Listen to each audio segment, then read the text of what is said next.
Hey, this is Keith. Welcome to the podcast.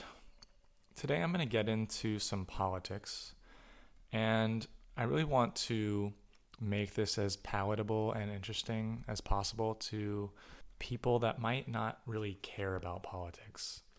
You know, everything can become jargon and a little nerdy, and I actually also am put off by that kind of stuff. Like, I don't read Politico.com or watch CNN or anything like that because I think that politics can become really stale when it gets into the weeds. But I really do care about how to think about things. And I especially think that about politics. It does become this kind of annoying conversation a lot of times, which is why I want to unpack it on my own in this podcast format. And I'm going to do that with the help of an online quiz. This is a website called isidewith.com. And I found this because I was looking at a presidential candidate called Andrew Yang. He's running as a Democrat, and he's not going to win. He's one of these kind of obscure candidates, but I love him. And I found this through somebody talking about him. And I guess I'm hoping that this quiz confirms that he is who I should vote for, because this is framed as a voter guide. It says, answer the following questions to see who you should vote for in the 2020 presidential election. But, I don't think that we should take that so seriously. I think Europeans and East Asians can also take this quiz. Anyone can take it. I think that as an American, I guess it's helpful, but this can be taken by everybody. So I want to take this out loud and talk through my way of thinking, and I hope it's not too boring. I'm a little concerned about it being boring because this first section is one of the drier sections. I think it should just start with social issues, which is the second section. Instead, it starts with national security issues, and it doesn't even ask interesting questions in this one. There's only 2 questions, but I still hope to make it interesting and to kind of highlight my way of thinking about these topics. To give you a preview of what's to come, this quiz is long. I'm going to break it down into several episodes. This one will just be on national security, and so it'll be a short podcast episode. But then we'll do social issues, which is a big one, the environment, the economy, domestic policy, healthcare, education, foreign policy, crime, electoral reform, transportation, immigration, and science. All of those sound good to me. I'm excited to get into them. I don't know if they're broken down that well. I don't think transportation needs to be its own category, for instance. I think a lot of this can be wrapped up into domestic or foreign policy. But anyway, I want to get you excited about thinking of these topics, even if you don't think they concern you. For instance, national security, it's kind of one of these things like maybe you don't care who your country is, fighting with, or how many immigrants are let in per 1,000 or whatever. But you would care if, some person in uniform was knocking on your door asking you about your online activity. And that could happen. And that would be an issue of national security. It's happened in the past, and it's scary, and it sucks. So I'm looking at it from this kind of broad point of view. National security. National meaning people, like a group of people. Persons who share a cultural background, a certain heritage. That's what a nation is. Security. It's the opposite of insecurity. We've all felt insecure. To feel secure is to feel comfortable in your body, to feel safe, to feel good. So national security is just the aim of a group of people feeling good. And there's nothing wrong with that. As a lifelong liberal who values new experiences and challenges and daring adventure and excitement, I have never really cared about security. In fact, I've often scoffed at the idea of security. For instance,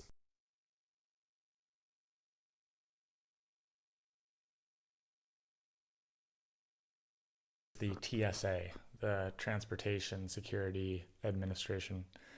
These are the guys that, waste your time at the airport. These are the queues of people going through metal detectors, or more invasively, those body scanners.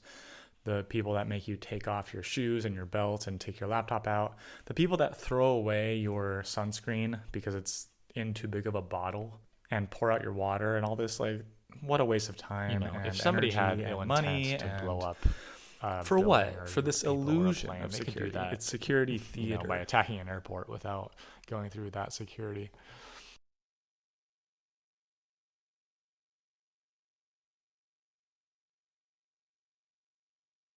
Those kind of attacks are actually prevented more so by higher levels of security, like by the National Security Administration.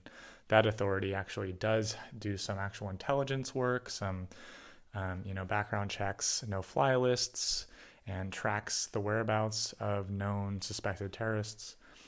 I also just don't like it on the level of personal space and being invaded. On what grounds? I see it as a liberty issue, that I want the freedom to walk freely to my gate. In terms of an airport, you can secure that the same way we do with train stations and other things without this huge hassle. So the TSA is like this kind of example. So I think about security in real that disrespect for but the feigning I have to say, of authority I have an and appreciation protection. for conservative-minded people who might really value security and rules and a procedural way of doing things to ensure the safety of everybody. I can value their perspective a little. I mean, I don't know if that's the right way of saying it. I don't agree with them. I don't like that they are so concerned and seemingly insecure so as to need that level of security. But I can appreciate that they exist and that a lot of people think that way, and I'm just not one of them. And I think that's what it means to cooperate and collaborate with the other side of the aisle. And that's what I aim to do when I'm thinking civically. I think that's what it means to be a citizen and to be politically minded. So let's get into this. There's only these two questions, and they're really random. They're not at all related to what I've just talked about, actually, but I want to expound on them a little bit. Question 1 of the isidewith.com presidential quiz. Should the president be able to authorize military force against Al-Qaeda without congressional approval? God, what a boring question. My answer is no. Congress should approve all military conflicts, and that's what I'm ticking. There's a yes and a no option, and then there's an option to see other stances, and one of the other stances is that elaboration. On the converse, another option is yes, we must use whatever means necessary to prevent another terrorist attack. Like I said, I can appreciate that some people think that way. I mean, terrorist attacks suck, and they happen. And we have intelligence as to how and why and where they happen. And it does stand to reason that if a president can quickly strike tomorrow some foreign place where Al-Qaeda is based in order to prevent an attack, maybe that should be happening. I mean, I can see that line of reasoning. It makes sense. But I disagree with the methodology. I think that it's really important, for the sake of the USA in this case specifically, to honor the fundamental principles from the founding fathers of checks and balances. We don't want a dictator. We don't want a king. America stands for, it's a republic. And it stands for a certain democratic process, and Congress represents that democratic process. Yes, we vote for a president, but as we all know, it's a very divisive 50-50 kind of vote where just barely a majority votes for the president. In fact, a minority in the case of Trump. Or was that... Am I getting confused? I know that the popular vote has not always won. And yeah, I think that Hillary Clinton won the popular vote, but lost the electoral vote. Anyway, I don't believe that the president should have so much power so as to engage in acts of war on his own accord. I think it's important to get approval from Congress. So that's all I'm saying with my answer here. I do not like Al-Qaeda. That should go without saying, I guess. But I really don't like them. Like, I would say, for instance, that maybe I care about that issue more than the average person. Religious extremism, jihad, and the danger of ideology. That's a thing that I care about and I'm concerned with. So I can appreciate, a more conservative minded person in the US wanting a strong leader to authorize military strikes against this bad group. It makes sense to me. Nonetheless, my answer is no. And in a similar vein, this next question is really related to that. Should the U.S. assassinate suspected terrorists in foreign countries? It's kind of the same thing of like, how far do we step? Like, what's out of bounds? And I think it's helpful to like recontextualize it. Like, what if it was another country? Like, what if this question read, should Russia assassinate suspected terrorists in foreign countries? That would mean that Putin could have you killed for your anti-Russian activity on Facebook, for instance. I mean, that's not cool, right? There's three parts to this question. Should the US assassinate? That already makes me think about like the death penalty and the idea of state-sponsored killing. Suspected terrorists, not even confirmed terrorists, right? In foreign countries, so like out of our jurisdiction technically as a sovereign state.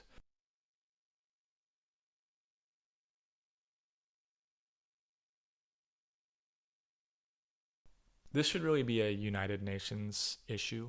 I believe in a world government, ultimately, and I think that this question falls under that.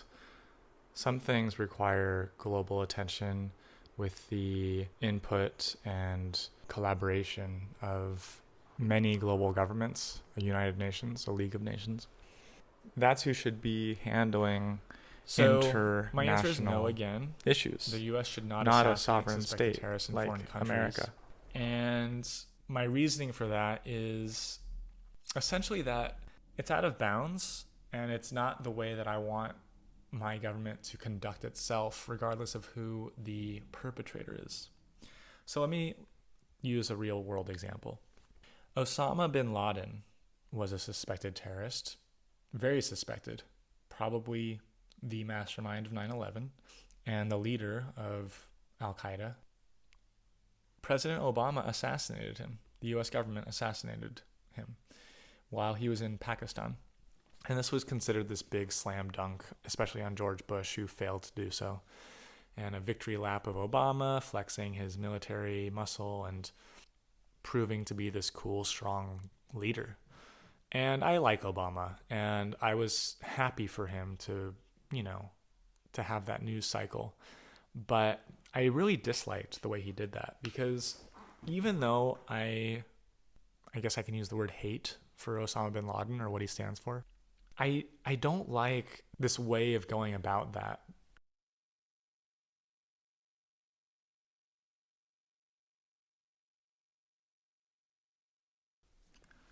I've been watching a lot of Wild West Western stuff lately, like the HBO series Deadwood.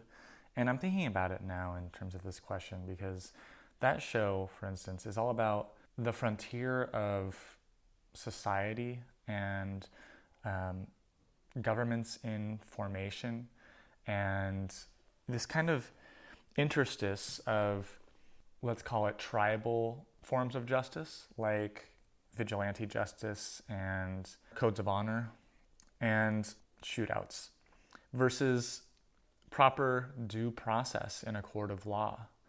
We want due process. It's a vital issue to maintain.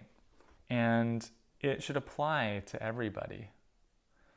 Stepping out of due process for something like vigilante justice or the court of public opinion, or, just presuming guilt based on accusations, or allegations without proper research for the truth. You never know when tyranny will strike and against whom, and we must beware of that. And we should give our sense of justice even to our most despicable perpetrators. I know that's easier said than done, especially in the heights of passion, and it's very easy to let our emotions take over. But this is what I'm taking this quiz for. This isn't an emotional response quiz. This is thinking out proper. So to me, that's what this question is about. For the U.S. should not assassinate suspected terrorists in foreign countries. So I'm going to tick this option that says, no, they should be captured and given a fair trial. That's what I would have liked to have seen happen with Osama bin Laden. I would have liked to have seen him brought to American soil, I guess, though that seems like extradition laws or something. I would like to have actually seen him taken in for war crimes by the UN. That's really what should have happened. If not war crimes, some sort of international law violation. That's, I think, the proper due process. I think he should have been questioned either in court or somehow. Another option here is no, capture, interrogate, and imprison them instead, which is a little more like hard-nosed, a little more strong-fisted. And I'm not totally against that either, actually. It's still better than what happened, which was SEAL Team 6 invaded his compound in Pakistan, and they shot him and dropped his body in the sea. I mean, come on. This is like, I don't know, that seems like some Tom Cruise movie. I don't like it. I don't like how it was handled. I think it was a wrong flex by the U.S. And I'm not impressed by that. Those are the only two questions here in national security, which is really weird. There's nothing about North Korea. There's nothing about nuclear arms. There's nothing about military spending. There's nothing about borders and border control. There's nothing about diplomatic policy. So I'm quite unimpressed, isidewith.com, by how you've started this quiz. I think I will just let my thoughts meander here on this concept a little further with national security. I think it's important to have a secure nation, and I respect nations that do that. I can respect even, there's a lot of modern examples here. There's these are all quite tricky, and I don't want to go too deep into anything on this topic and get off topic a bit. But, look at something like the rise of far-right politicians in Eastern and Southern Europe. They are national security minded. They're trying to protect their populace. They're trying to define their populace. They're trying to know, they're trying to prioritize the citizens that live there. And I can appreciate that. I don't like jingoism. I don't even like nationalism, really. I think that nationalism has become this bad word. It's associated with white nationalism and racism. And I guess I just have sympathy for people that we all have a group that we feel like we belong to. And we all have some aversion to an out-group.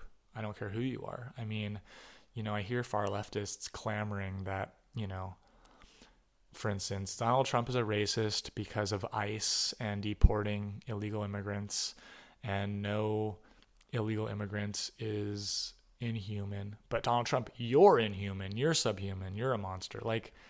You are outgrouping and demonizing. That's exactly what you're accusing Trump of doing, and you're doing it. I find this hypocritical and ridiculous. Everybody wants an in-group. We all feel a sense of belonging, whether you're part of a book club or part of a nation. It's all a sense of in-group belonging. And I, as a traveler, I respect that. If I go to Japan, I'm not Japanese, and I can respect that they are, and they have a culture, a very rich culture and heritage that they belong to. And Japan is accused of being racist because they don't want to be like Europe and let in a bunch of outsiders. But I have to say, I can respect that because they have a value system in place. It's not hatred. It's not demonization of the other per se.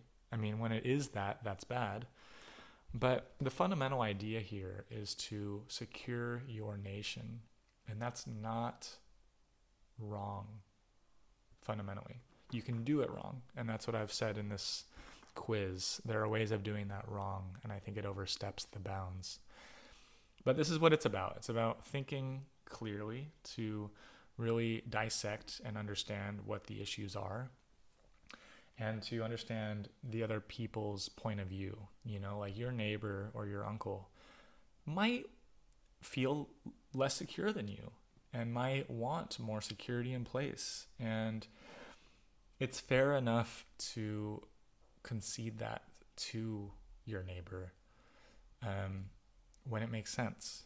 Our questions should be, does it make sense? That should be the question.